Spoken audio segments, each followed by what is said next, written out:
Hello everyone, welcome back to Yarns and Fins. I am Kay, and for today's video, I'll be sharing with you how to crochet this skirt. Tutorial for the top is also available to watch, and I will put the video link on the description box below. In this tutorial, I will be using this Fairyland acrylic wool yarn sent by Lots of Yarns. I will put their shop link on the description box below. For the skirt I made, I only used 230 grams for size extra small. We will also be using a 4mm crochet hook, a pair of scissors, a darning needle, and at least 9 pieces of stitch marker. To begin, make a slip knot and chain a chain that can wrap around your hips. It should be multiples of 10. For my size, I made a total of 110 chains, and that is 63 cm or 33 inch in length. Once you're done with your foundation chain, make sure it's not twisted and slip stitch on your first chain.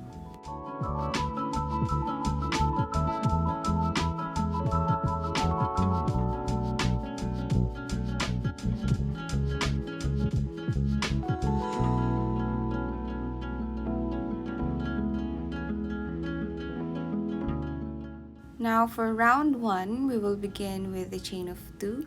That does not count as double crochet.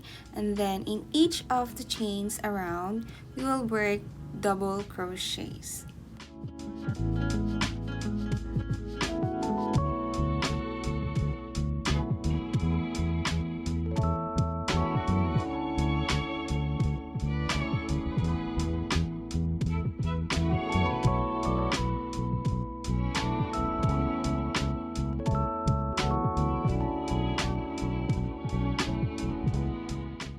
To finish round 1, slip stitch on your first double crochet.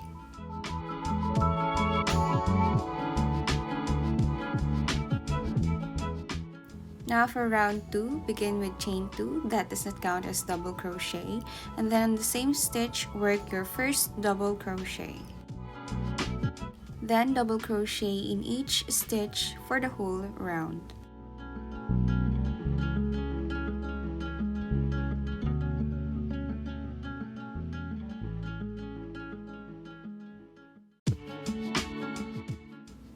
At the end of round 2, we will finish with a slip stitch on our first double crochet.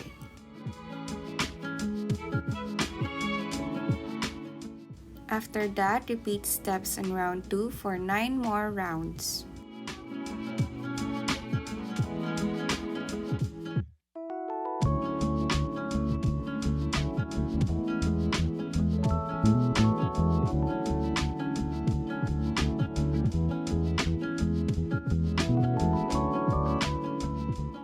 After 9 rounds, it should look like this, and then divide your stitches into 10 and attach your markers. Now to begin round 12, chain 2. And starting on the same stitch, work double crochet in each stitches until you reach your first stitch marker.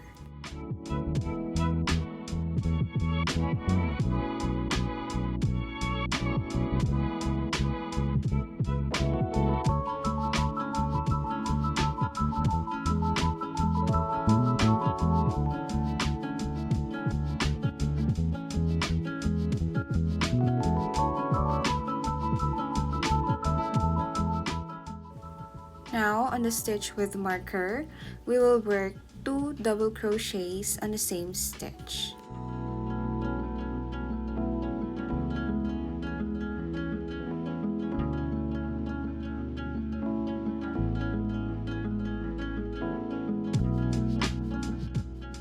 And then don't forget to grab your stitch marker and attach on the second stitch.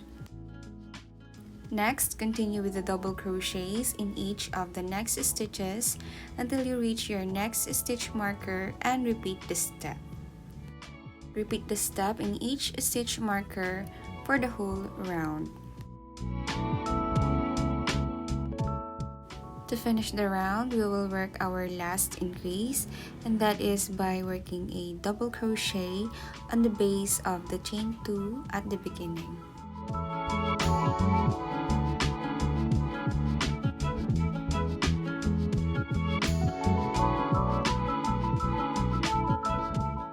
Then slip stitch on your first double crochet. For the next round, begin with chain 2 and work your first double crochet on the same stitch.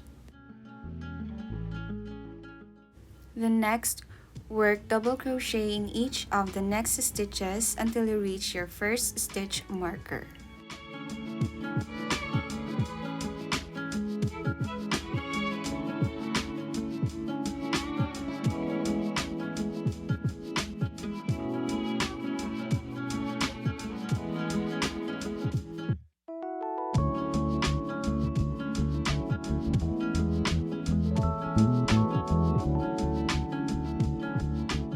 On the stitch with marker, work 2 double crochets on the same stitch.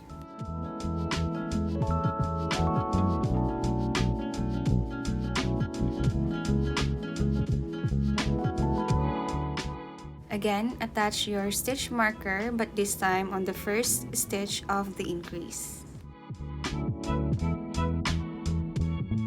Then repeat the steps for the whole round. And after that, keep alternating the last 2 round pattern until you reach your desired length.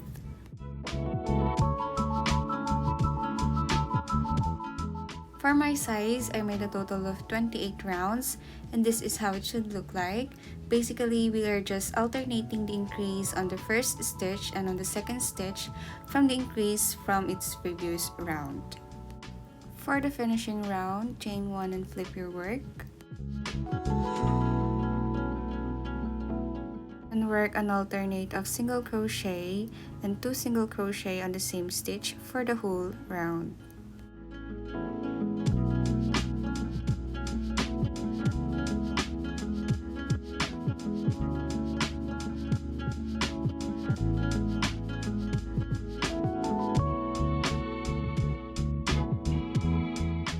At the end of the round, finish with your own technique of securing the yarn or just slip stitch.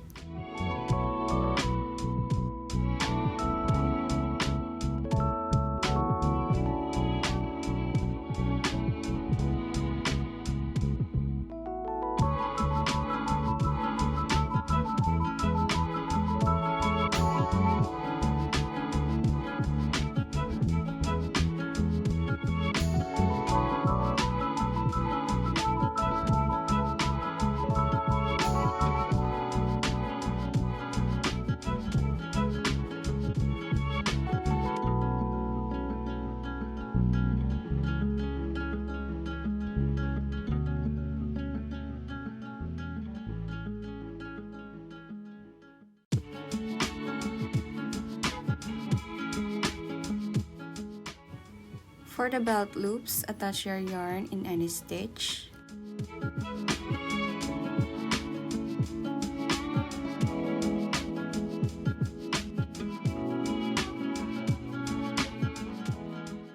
Begin with chain 3, that will be our first double crochet, and add 2 more chains for spacing.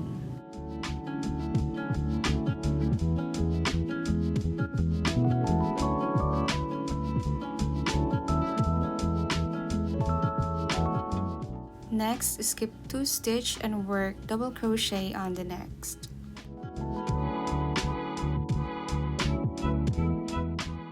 Then chain 2, skip 2 and work double crochet on the next. Repeat that step for the whole round.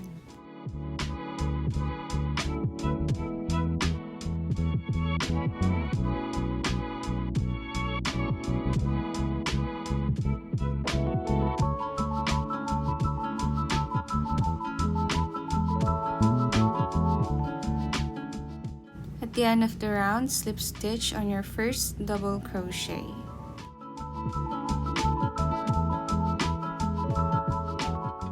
Then chain 1 and work 3 single crochets in each 2 chain space for the whole round. Then finish the round with a slip stitch on your first single crochet or secure your yarn with your own technique.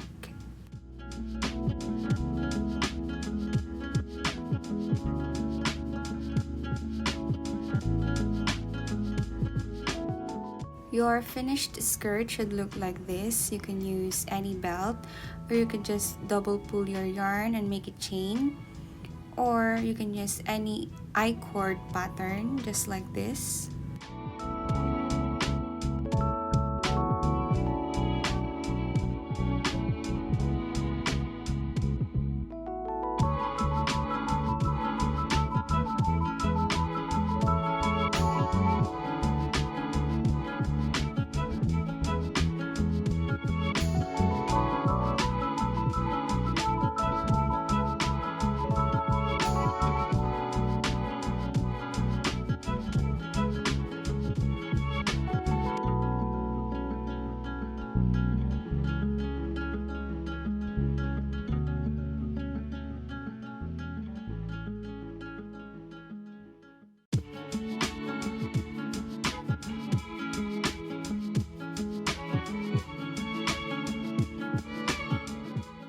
Of course, before cutting your yarn, make sure that the length can wrap around your waist plus 20 inch.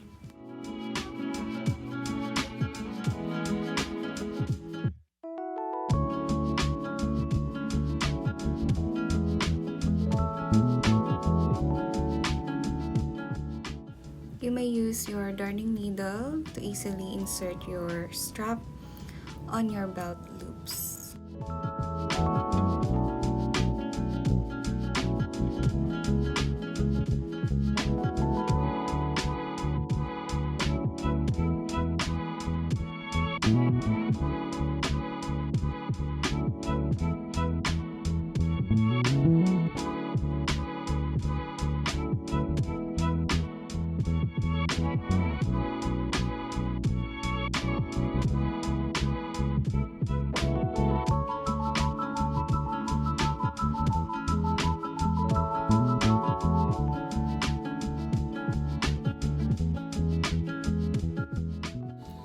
And just like that, we are again done with our tutorial. I hope you enjoyed this video. Don't forget to click the like button and the notification bell. And of course, subscribe if you want more free tutorials like this. Thank you for watching.